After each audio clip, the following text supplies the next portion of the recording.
ॐ भूर्भुवः स्वः तत्सवितुर्वरेण्यं भर्गो देवस्य धीमहि धियो यो नः प्रचोदयात्। ॐ शान्ति शान्ति शान्तिः. Namaskar, my dear friends. This is video number 4 on Bhagwan Sri Sathya Sai Baba's Divine Discourses for the sadhakas to get bliss and liberation.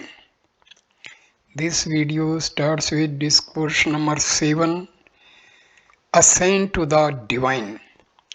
More effulgent than the sun, whiter and purer than snow, subtler than ether in space, the Paramatma dwells in all, permeating the entire cosmos, shining in every atom.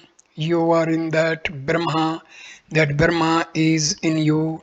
You are that Brahma, and that Brahman is you. What greater truth can I convey to you? Man is not a mere combination of the physical, the mental, and the intellectual. He is enveloped in 5 seats: the Annamaya Kosha, gross body; the Pranamaya Kosha, the vital seat; the Manomaya Kosha, mental seat; Vijnanmaya Kosha, intelligence; and Anandmaya Kosha, the seat of bliss. The Upanishads have pointed out the importance, the sacred and divine characteristics of these koshas seats. The physical form that is sustained by the food that we consume is the gross body.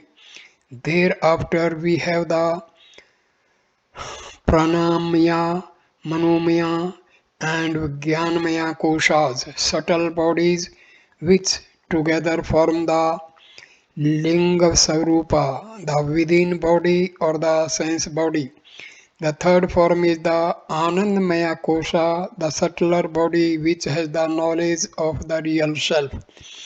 There is an entity which keeps under control the 3 subtler bodies, Pranamaya, Manomaya, and Vijnanmaya Koshas. This is the Antaratma, the indwelling spirit. This Antaratma is also known as the Chaitanya Purusha. The seat of the Chaitanya Purusha is Hridaya Guhyam, a cave in the heart. The heart referred to here is not the physical heart in the human body, but is the spiritual heart which is all pervasive, all knowing, and boundless. Levels of consciousness.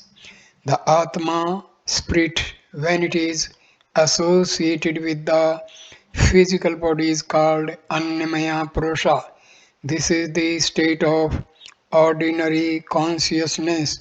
When the spiritual consciousness is associated with Pranamaya Kosha, the vital consciousness, the Atma is known as Param Sarupa, life consciousness. When the Atma is associated with the mental consciousness, it is known as Manopurusha. The fourth consciousness transcends the human senses. It is called Athita Manustatvam, transcendental consciousness. The Vedas and Upanishads have described the state as Brihat and Rita, transcendental consciousness. It transcends human limitations and comes close to divinity. It is called supermind. The Atma in the state is called Vijnana Purusha. Above this state is the Anandmaya Purusha, the enjoyer of the bliss. It is state of super consciousness which expands in due course to merge with the universal consciousness. This all-pervading universal consciousness has been called Chit Tapas. It is the highest consciousness which encompasses all other levels of consciousness and is the basis for all of them. That is the Suddha Sattva, the all effective will, the super divine life. This is the Sai Tattva, the Sai principle. The Shuddha Sattva, which constitute the Sai principle, is omnipotent. There is nothing that is beyond its power. It is the embodiment of all powers. It should be everyone's aim to strive to recognize this supreme principle, awareness of divinity. There are some clearly defined methods for achieving the same. Man's vision, which is now turned outward towards the phenomenal universe, should be turned inwards towards the indwelling spirit. One should manifest the divine consciousness inherent in him. He should submit himself to that consciousness as a spiritual discipline. This is called conscious realization of the inner divine. The first task is to develop awareness of the divinity within. The next stage is the realization of the truth, that is the divinity that is within one's self is equally present in all others. One must recognize that the veil or barrier that appears to separate him from others is born of delusion, and every effort should be made to remove it. Only then will it be possible to experience the oneness of all living things. Ahem eva idam sarvam, says the Shruti. I am indeed all this. The realization dawns, all this is contained in me, and then there is the consciousness. I am divine, the divine is me. I am Brahma, Brahma is myself. There is no distinction between Brahma and me. Six mental states. After attaining this stage, there is a third stage which has been characterized as the Arohana, Avrohana, the ascent and the descent state. Man has six different kinds of mind. They are number one, the ordinary mind, number two, the super mind, number three, the higher mind, number for the illuminated mind, number 5 the intuitive mind, number 6 the over mind or beyond the mind. The starting base for the 6 levels of mind is the ordinary mind. At the summit level is the over mind. In the mental processes, what goes on is an ascent from the ordinary mind to the overmind, as well as a descent from the overmind to the lowest level. It is when the ascending process and the descending process meet that there is fullness in the human being. There is no difference between one kind of consciousness and the other. All consciousness is alike because it is a manifestation of Brahma, the Absolute. It is Brahma that has manifested itself as the cosmos. The doctrine of evolution is being discussed widely and widely accepted, but one should try to understand how evolution takes place in nature. Evolution in nature is really the gradual unfoldment of the inherent powers of nature. The evolutionary process. For instance, life has evolved from matter and mind has evolved from life. What is meant by matter? Matter is that which is encased in life. Consider the example of paddy. As long as the rice grain is covered by husk, it is called paddy. When the husk is removed, it becomes rice. Paddy has the power to germinate as long as the husk remains. Likewise, the vital principle is contained in matter. It may thus be seen that life came from matter. Likewise, the mind evolved from life. Today, men are prepared to recognize that mind evolved from life and life from matter, but they are not ready to go beyond this stage in human evolution. Human evolution cannot be complete unless it goes beyond the mind. The next step in the human evolution is the supermind, but man has to go forward even from supramental to the ultimate stage of Satchitananda, being awareness, bliss, to realize the final destiny. The day when man is able to experience the divine state of Satchitananda is really the holy day of Shivratri. When a person is attached to the body and considers the physical alone as real, he is bound to remain ignorant. The gross body is sustained by food and is limited by its material basis. But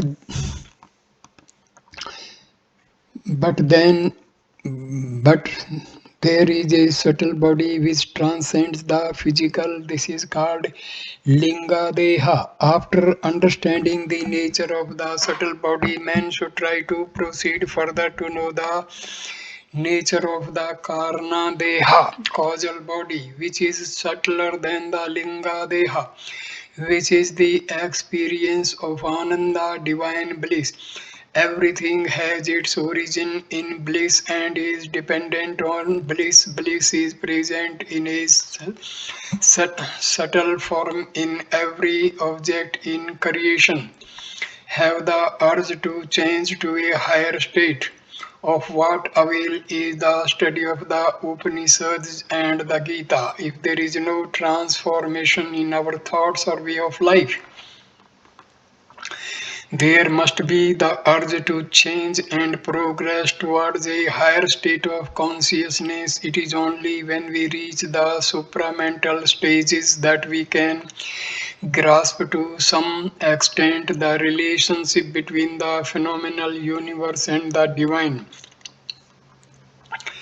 In reality, we are all embodiments of Satya Chit Ananda. Your real I exists in all the stages of waking, dream, and deep sleep. But in the dream and deep sleep states, you are not conscious of your body. The entity that exists in all three states undergoes no change. You must try to understand the nature of this I. You must examine where all your sadhanas are leading you.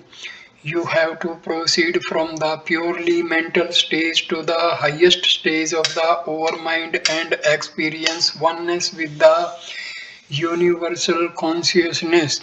You may regard this as extremely difficult, but if you have dedication and perseverance, it will be quite easy. There is nothing in the world easier than the spiritual path. But when there is no earnestness, it appears difficult. That's why the Gita has declared Shraddhavan labhate jnanam. The earnest aspirant acquires the supreme wisdom. If you are deeply interested in anything, you will accomplish it. The cosmic consciousness.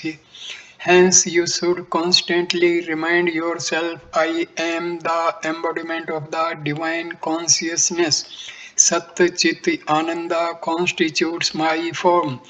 Man today has forgotten his true nature and looks upon the world entirely through the senses, the mind, and the intellect. But behind all these organs, there is the Satchitananda, which is fundamental. It is because of this Atmic bliss principle in him that man is ever seeking bliss. The whole cosmos has emanated from the Parabrahman, the supreme omni will. It appears as a material object, but from the material we should proceed to the spiritual, the universal consciousness. There is the higher mind in man. It is present to enable man to transcend the physical and the mental and to reach the divine. Ordinary life consists of matter plus mind, but matter plus being is beyond the mind. It leads to the supermind.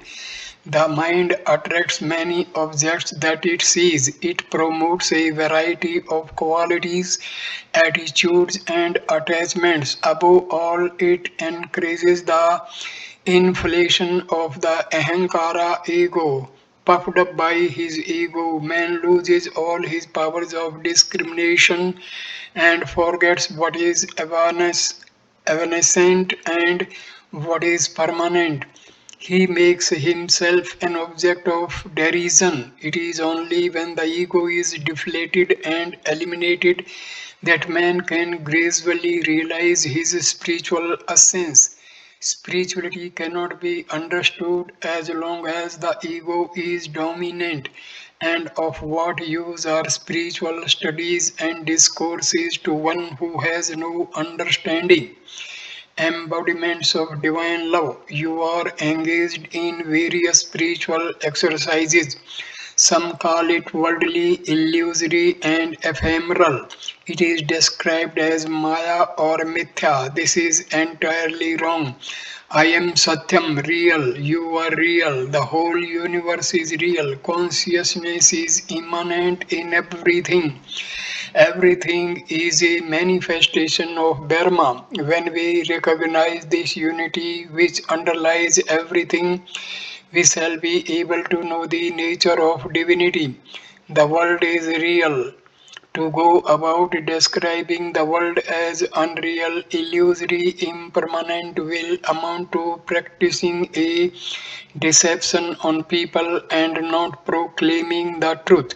If the world is unreal, even the teaching that it is unreal is equally unreal and has no meaning.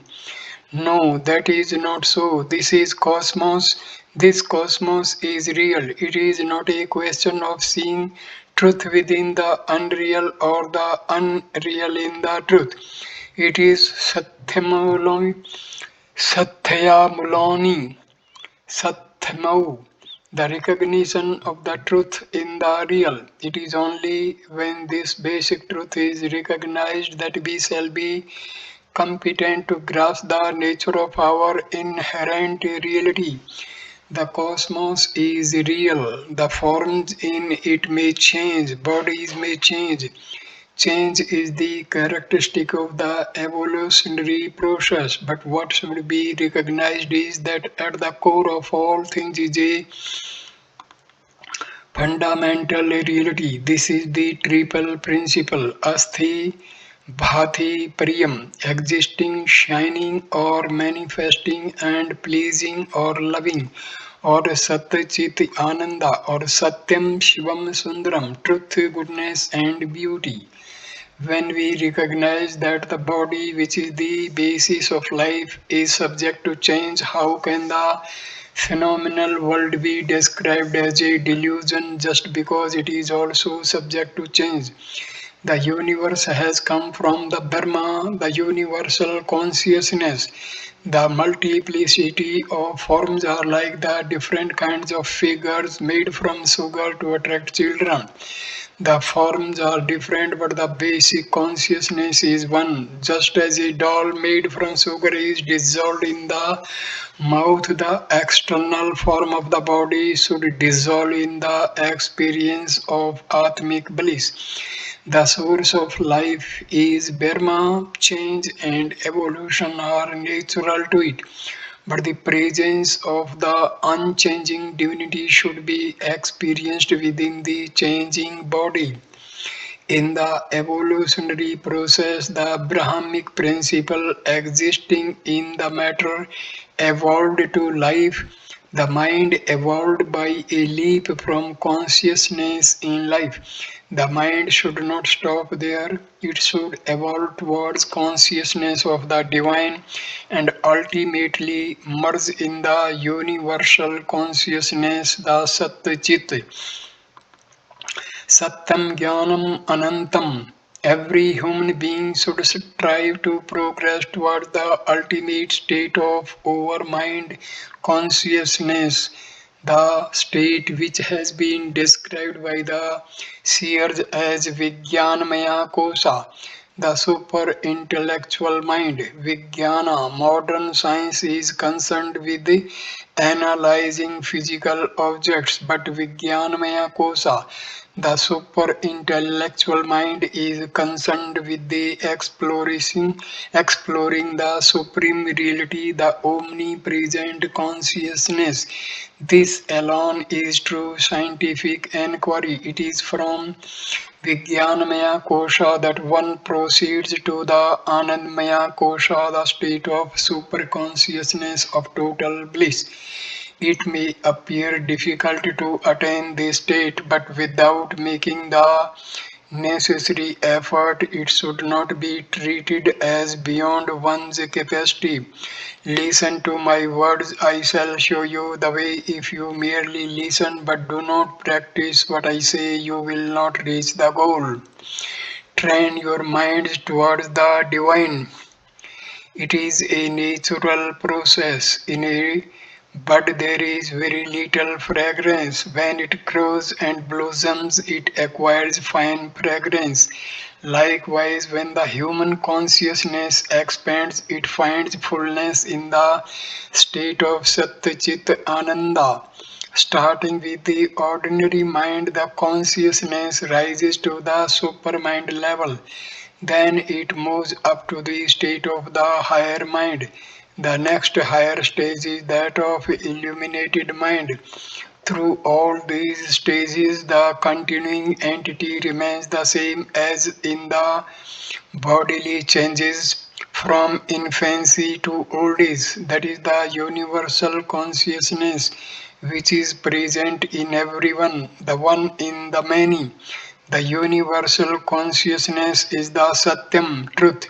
It is Jnanam, the supreme wisdom. It is Anandam, Anantham, infinite.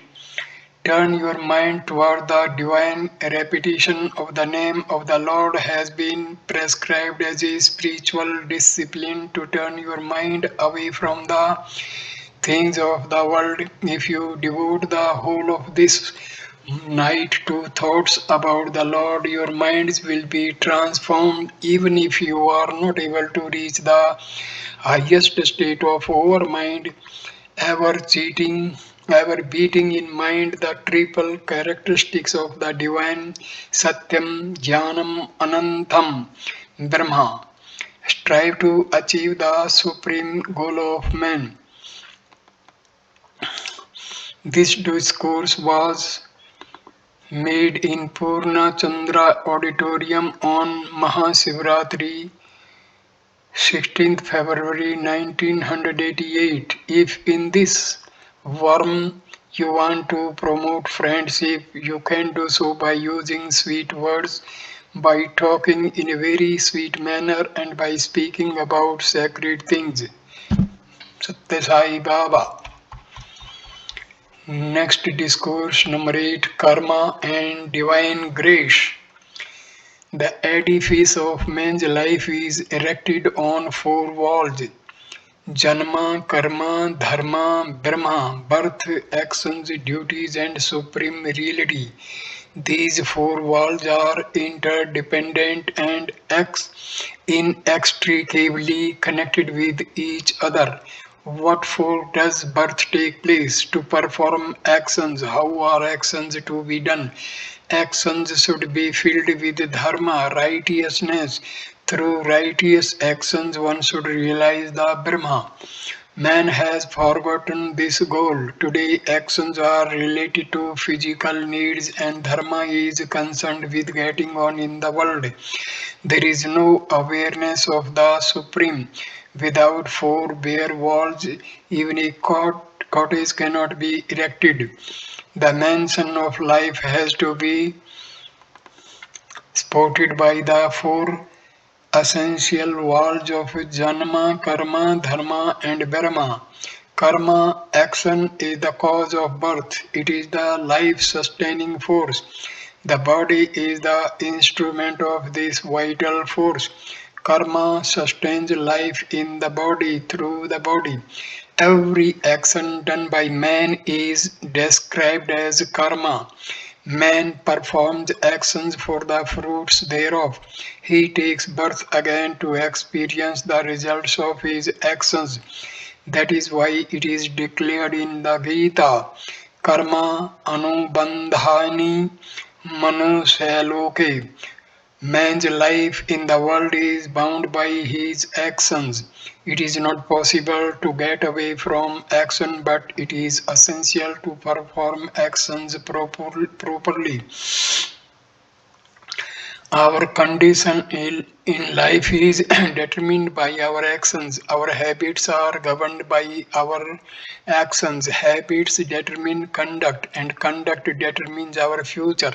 Hence, it is supremely important how we act. Good and evil in life are determined by the nature of our actions. To claim that I am the doer, I am the experiencer, and I am the enjoyer is a sign of egoism. Good and evil result from actions, whether one is aware of their consequences or not. Krishna and Dharmraja. After the end of the Mahabharata war, Krishna approached Dharmraja and told him, Dharmraja, the battle is over. You have been victorious. You must now be crowned as king. Dharmraja did not accept Krishna's advice. He told Krishna, did I kill so many of my kinsmen and friends only to assume the crown? For whose sake should I become the ruler? I killed many of my kinsmen, and I was also responsible for the death of many others. Over whom should I rule? What joy can I derive from such rulership? I have no use for this paltry kingship. I do not wish to be crowned. Dharmraja pleaded in this way with Krishna and would not agree for his coronation.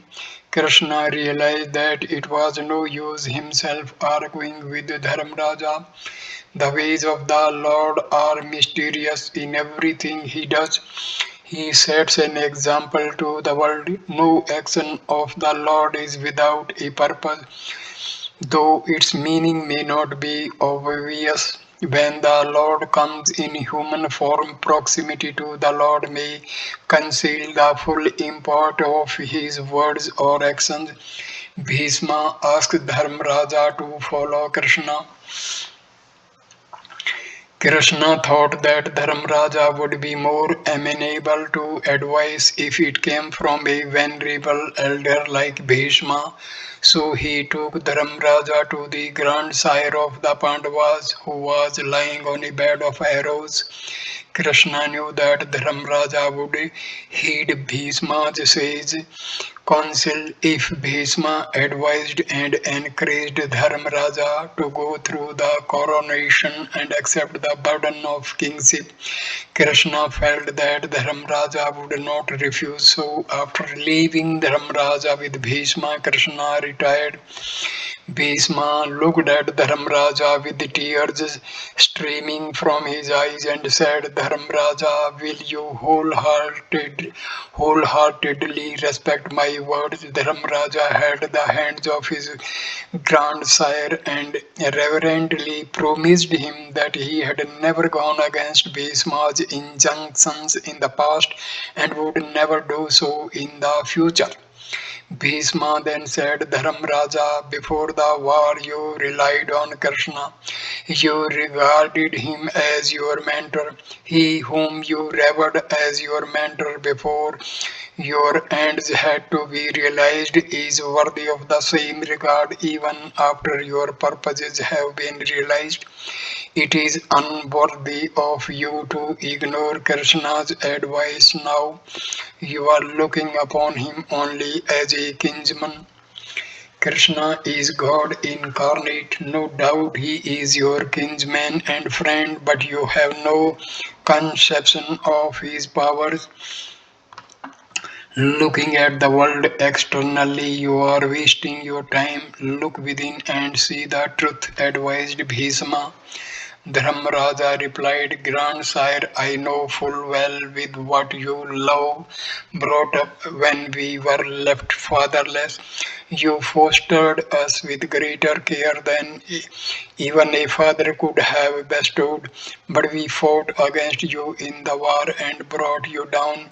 We resorted to a deceitful stratagem to make our Guru Dronacharya lay down his arms. We killed numerous dear kinsmen and friends in the war.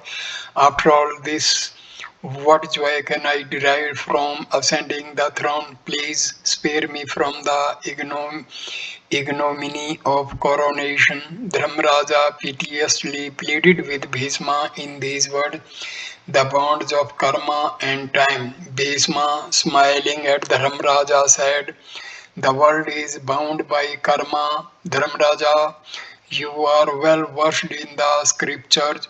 Nevertheless, you speak about killing so many people.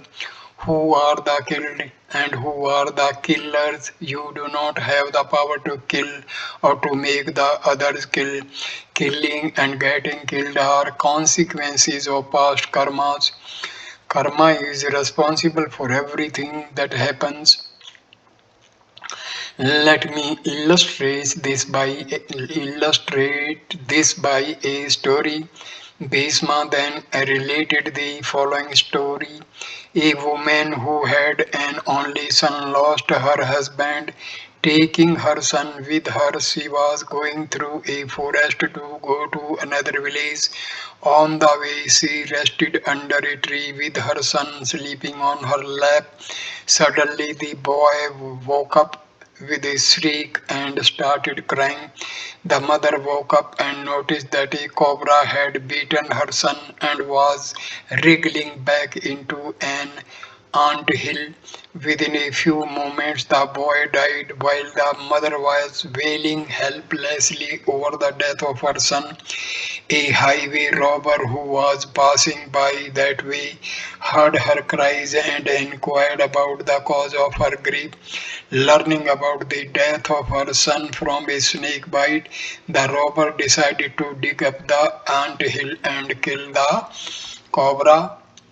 At that stage, the woman took hold of the robber's hands and pleaded, dear man, please do not kill the cobra.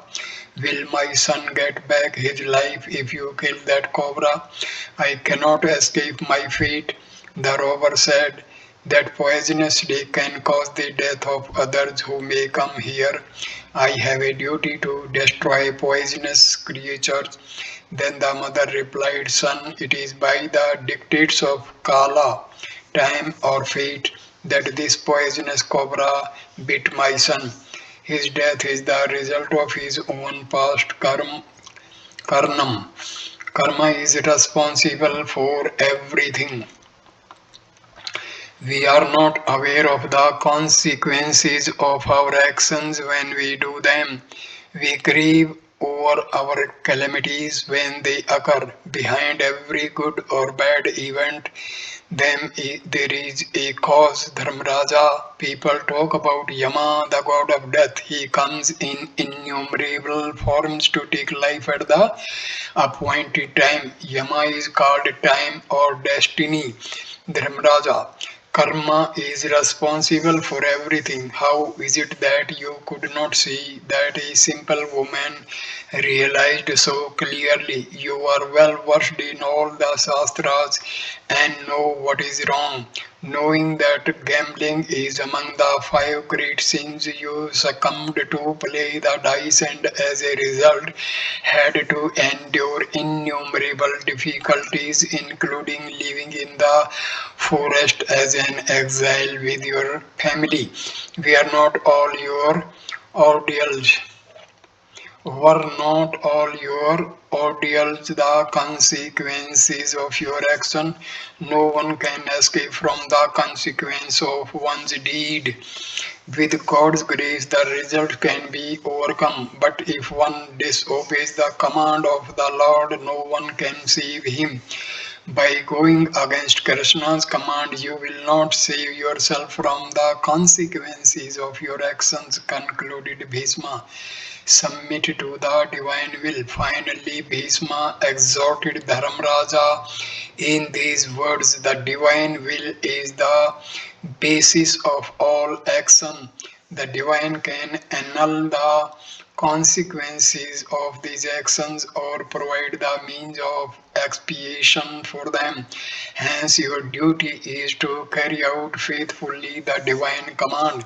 If you act to the contrary, you will be ruining your life. Bow to Krishna's command and get yourself crowned.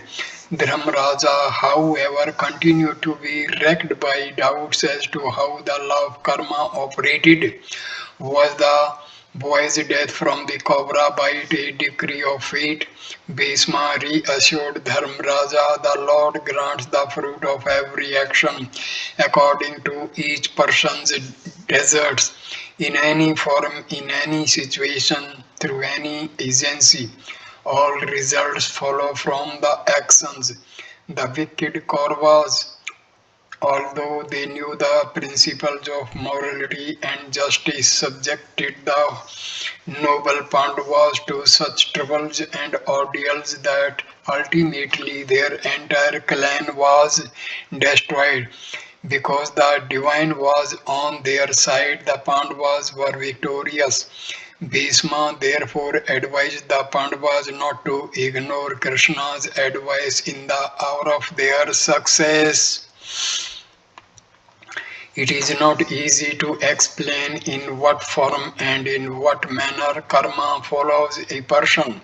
A cow which feels proud about its horns and its eyes finds itself controlled by a rope through its nostrils on account of its karma. Hence, one must bear with whatever troubles that may come, treating them as the consequences of past actions, but the effects can be mitigated or removed by earning the grace of the divine. As you sow, so shall you reap. Man today do not view things in this manner. Considering some person as the author of his misfortunes, they tend to abuse him without thinking about their own actions. They should realize the truth of the saying, as you sow, so shall you reap. Your present state is the result of your past actions. Therefore, by doing good acts in the present, you must ensure beneficial results in the future. Everyone should realize that for happiness or sorrow, profits or loss, his own actions are responsible. Of all actions, nothing is so reprehensible as the violation or ignoring of the divine injunctions. The Vedas have emphasized the important role of karma and urged that due regard should be had for its operation. Students should try to understand the inner meaning of all teachings. They should not concern themselves with the actions or words of individuals. They must concentrate on their respective duties. Intelligent persons may discuss matters of moment.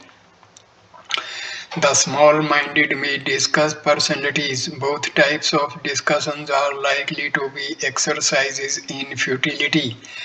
What should be realized is that nothing happens without a cause and that every result is the outcome of a particular action. Once the cause is understood, one should act on that understanding, avoiding actions which are bound to have undesirable consequences and performing actions which will yield beneficial results. Do not be concerned whether someone is watching your actions or not. God is certainly watching your actions, therefore, you must take care to act righteously at all times and in all situations. Today people claim to be working for world peace. How can those who have not achieved peace within themselves hope to achieve world peace?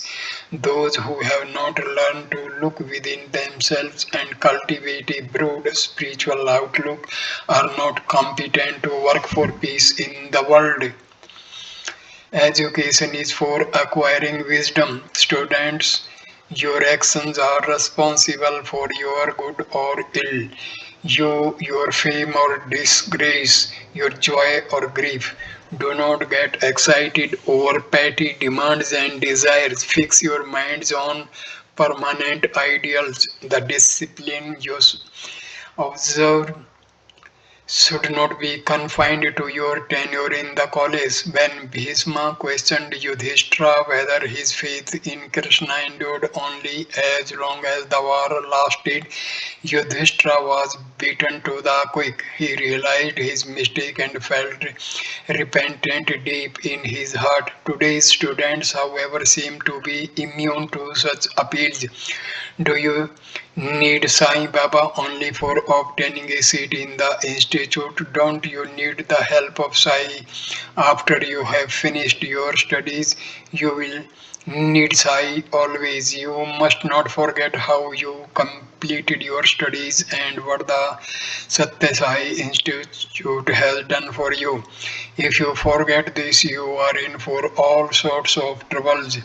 You should not forget the pledge you have given to the Institute, whatever difficulties you may confront. Remember the examples of Emperor Harishchandra, who went through every kind of ordeal to honor his plighted world. Treat your word as a sacred expression of the divine. Do not speak ill of others. Do not give room for attachment and hatred in your hearts. Education is for acquiring wisdom, not for getting material wealth. Bear in mind the message of the sages. Do not treat lightly your human birth. Show respect for words of elders, parents, and teachers. The Yadava clan in which Sri Krishna was born was totally destroyed because of the disrespect shown to his sage. Bharat's history is full of the lives of great souls. Bear in mind their message, which will be of use to you sometime or other. Their teachings are wholesome medicine for the spirit. Mundane existence is subject to a variety of diseases. For all of them, remembrance of the name of the Lord is the panacea. When you install the name of the Lord in your hearts, revere your parents and respect the divine that is present in all beings, you will be able to lead ideal lives. Pursue your studies for achieving consummation. Cultivate good habits. Thanks to your good karmas in previous lives, you are having the good fortune of studying here. Take full advantage of this precious opportunity. Krishna operates concern in the body. Krishna operates cancer in the body politic. Dharmraja once asked Krishna, Krishna, why did you bring about the disaster war for the sake of this contemptible rulership over a kingdom? 40 lakhs of warriors died in this battle. Only the Pandavas have survived. Is there any justice in sacrificing the lives of 40 lakhs of men for the sake of the five Pandavas? Krishna replied, Dharmraja, you are looking at the numbers involved. I am looking at the principles at issue. Can any crores of insects equal a lion? Kurukshetra is comparable to the body. Kuru means work. The body is the instrument of action because it is the field in which action takes place is called Akshetra field. Supposing in the back of the body them is a Gangrene, if it is allowed to grow, it will spread throughout the body. If the gangrene is on the arm or the leg, you can remove it by the amputation of the limb concerned. But when it is in the back, how do you deal with it?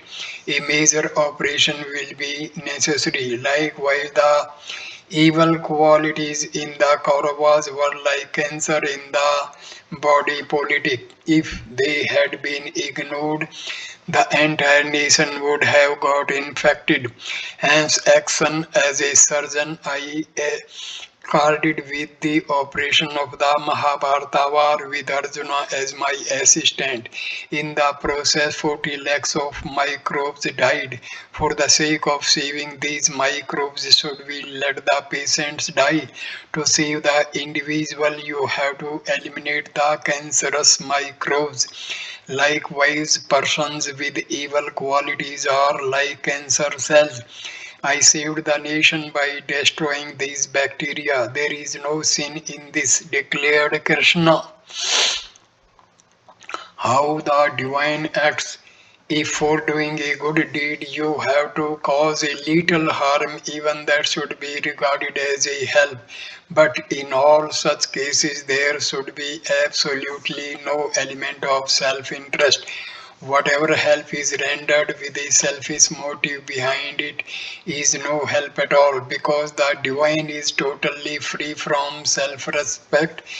Whatever he does is utterly blameless and is solely for the welfare of the world. It is foolish to question the propriety of God's actions. There is nothing beyond his powers. He is the creator, the protector, and the destroyer. When he protects, no one asks why he protects.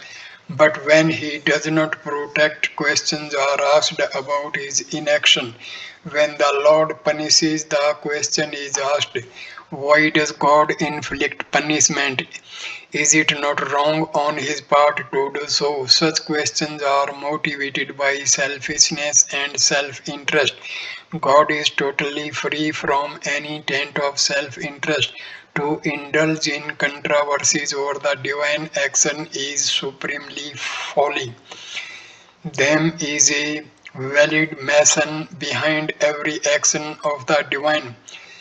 Therefore, your duty is to pray to God and secure His grace. Take, for instance, the case of Sakkubai. When Sakkubai wanted to join the pilgrims going to Pandharpur, Krishna could have openly arranged for her joining the party, but he did not do so. If she would have gone against her husband's will, she would have got a bad name. To maintain her good reputation and show her as an example to the world, Krishna assumed Sakkubai's form and subjected himself to all kinds of harassment of the mother-in-law, while the real Sakkubai was sent to Pandharpur.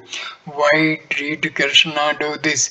The Lord is ready to assume any form and subject himself to any hardship to uphold Dharma. On the one hand, public opinion has to be respected. On the other side, the devotee should not go astray. Only the divine knows how to reconcile these opposites. Man in general can look at things only from their personal point of view. They cannot have an integral view of things. Students should note that on one side they have to set an example to the world by their behavior. At the same time, they have to conform to the will of the divine. They have to follow both these courses. They have to please their parents who have done so much for them. They have to bring credit to the institute which has been their alma mater. Whether you are here or elsewhere, your conduct must be the same. It is unworthy of a human being to vary his behavior according to place and time. Sanctify every act, recognizing the supremacy of action. You must see that everything you do is pure and holy. Action is not limited to what you do with your hands. What you hear, what you see, what you speak, and even what you think, all of them constitute action. This means that the things you see, the words you hear, the thoughts you think, and the speech you make should all be pure. All that you take in through your five senses should be wholesome and pure, and not merely your food alone. Only then can it be sattvic. Devotion is not confined to bhajans and exhibiting a yearning for Swami. Every one of your actions should be filled with devotion. Each one is the architect of his destiny, and as Bhishma pointed out to Dharmaraja, no one can avoid the consequences of his actions. What he can do is to pray to the Lord and show him how he can atone for his wrongdoings. It is essential to suffuse all our actions with dharma. That dharma should be dedicated to the divine. When this happens, life becomes sanctified. There may be no rebirth at all. Therefore, build your lives on the four pillars of Janma, Karma, Dharma, and Dharma. This is my benediction for all of you. Discourse to the students of the Sri Sathya Sai Institute at the Students' Hostel, 21 February 1988. Sacrifice is sweeter than enjoyment. Sacrifice should become the aim of life. Only through sacrifice can one attain peace. Sorrows do not flee from us as long as the mind is not at peace with itself. Agonies dwell forever within us. Without the tranquility of the soul, any amount of wealth cannot be of any use. Surrendering the fruits of action with a dispassionate mind is eligible to be termed sacrifice. Sathya Sai Baba. I end this video here. Thank you for watching this video. Next video will start with discourse number 9, and the heading will be from Annam to Ananda. Thank you. Namaskar.